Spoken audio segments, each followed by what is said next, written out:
Setiap awal bulan pas gaji masuk, lo selalu bilang ke diri lo sendiri, bulan ini harus lebih hemat, harus udah mulai nabung. Tapi seminggu berlalu, temen ngajak nongkrong, gak enak nolak. Ada promo diskon, dipikir-pikir sayang gak beli. Ada barang yang sebenarnya gak butuh-butuh amat tapi lo beli juga. 2 minggu jalan, duit udah mulai nipis tapi masih banyak kebutuhan yang harus lo penuhin. Tagihan terus datang, lo mulai ngambil tabungan buat nutup pengeluaran. 3 minggu uang habis, lu mulai minjem duit atau cari cara buat bertahan sampai gajian berikutnya, dan akhirnya ini terus terjadi dan lu selalu gagal untuk nabung. Di video ini gua bakal kasih 5 solusi konkret dan terbukti berhasil yang akan bantu lu keluar dari siklus kegagalan menabung. Bukan teori kosong, ini strategi yang udah terbukti bisa bikin lu bener-bener berhasil nabung berapapun gaji lu. Kalau lu udah capek gagal nabung, tonton video ini sampai habis. Yuk kita mulai.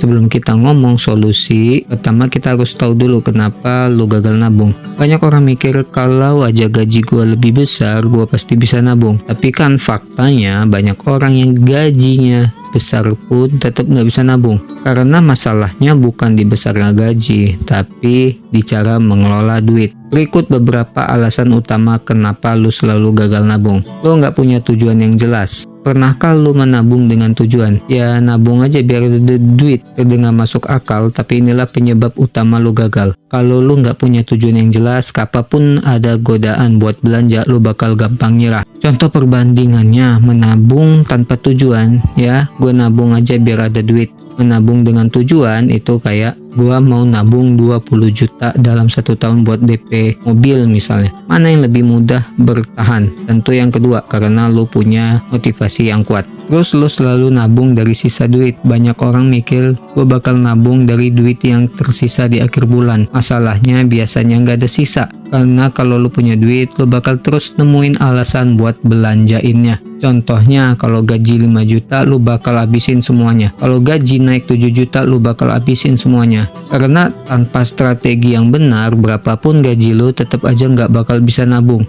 Lalu, lu gampang kegoda belanja impulsif. Mungkin lo pernah beli sesuatu hanya karena lagi diskon, atau lo sedang scroll medsos terus ada iklan produk keren dan tiba-tiba lo check out barangnya tanpa pikir panjang. Itulah belanja impulsif. Tanpa lo sadar, ratusan ribu atau bahkan jutaan rupiah bisa lenyap setiap bulan hanya karena lo belanja sesuatu yang gak bener-bener lo butuhin. Kalau lo nabung dari sisa duit, percaya deh, sisa itu gak bakal ada. Solusinya, nabung dulu sebelum lo pakai buat yang lain. Caranya, begitu masuk, langsung alokasikan 10-20% tabungan. Gunain fitur auto debit supaya lo gak tergoda buat pakai duitnya. Pisahin rekening tabungan dan rekening harian. Tipsnya, pilih rekening tabungan yang gak ada ATM dan mobile bankingnya, supaya lo gak bisa gampang tarik uangnya.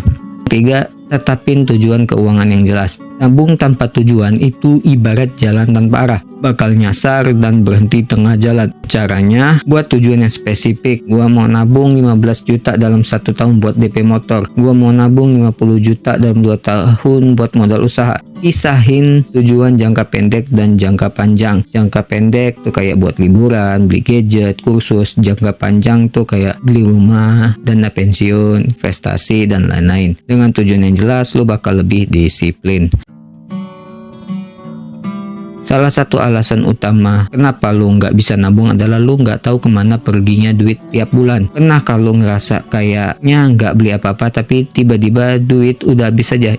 Itu karena lu nggak punya sistem budgeting yang jelas. Caranya, metode 50-30-20. Ini adalah metode budgeting yang sederhana tapi efektif banget buat bikin keuangan lo lebih teratur. Makanya gue selalu rekomendasiin cara ini. 50% untuk kebutuhan pokok kayak makan, tempat tinggal, transport, listrik, air, pulsa. 30%-nya untuk keinginan kayak nongkrong, hiburan, jajan, belanja, hobi. 20% untuk tabungan dan investasi. Tapi gimana kalau gaji lo kecil dan gak cukup buat nabung 20%? Gak masalah, bisa mulai dari 5% dulu dan secara bertahap naikin sedikit demi sedikit sampai akhirnya bisa. Yang penting konsisten. Kalau lu konsisten nabung 5% aja tiap bulan dalam setahun, lu udah punya dana darurat.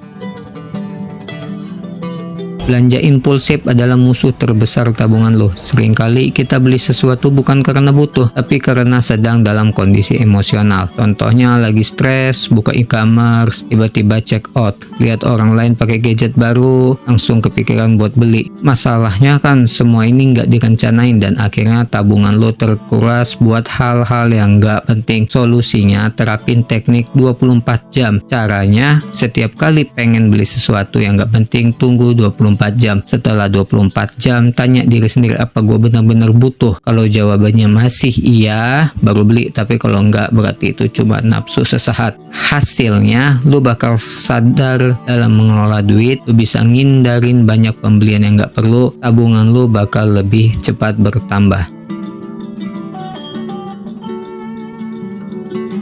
Banyak orang mikir kalau nabung itu cuma soal angka dan uang, padahal faktanya nabung itu lebih banyak soal psikologi dan kebiasaan, karena lebih menikmati kepuasan instan dibanding manfaat jangka panjang. Karena kita nggak bisa lihat hasilnya secara langsung, jadi kita sering ngerasa nggak ada gunanya, karena kita selalu punya alasan buat tunda. Solusinya pakai teknik gamifikasi menabung supaya lu merasa lebih termotivasi. Cara gamifikasi menabung yaitu buat tantangan pribadi. Misalnya setiap hari lu berhasil nggak beli kopi di luar, lu transfer 20.000 ke tabungan. Gunain aplikasi tabungan otomatis. Beberapa aplikasi bisa bantu lu nabung tanpa sadar. Buat target dengan hadiah. Misalnya kalau berhasil nabung 5 juta dalam 6 bulan, lu boleh kasih hadiah kecil buat diri sendiri. Kesimpulannya, jadi kalau lu selalu gagal nabung itu bukan karena gaji lu kurang, tapi karena cara lu ngelola duit masih salah. 5 solusi yang harus lo terapin, mulai dari kenali penyebab kenapa lo gagal, gunain metode bayar diri sendiri, terus tetapin tujuan keuangan yang jelas, lalu terapkan sistem budgeting yang realistis, dan terakhir gunain teknik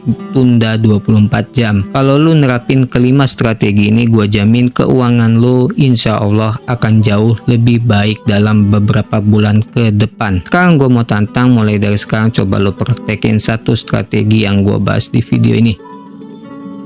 Kalau lo merasa konten ini bermanfaat, jangan lupa like, komen, dan subscribe, share, dan nyalakan lonceng notifikasinya supaya tetap dapat konten-konten bermanfaat lainnya dari Innerboost. Terima kasih untuk hari ini, terima kasih sudah menonton, thanks for watching, sampai ketemu lagi di video selanjutnya.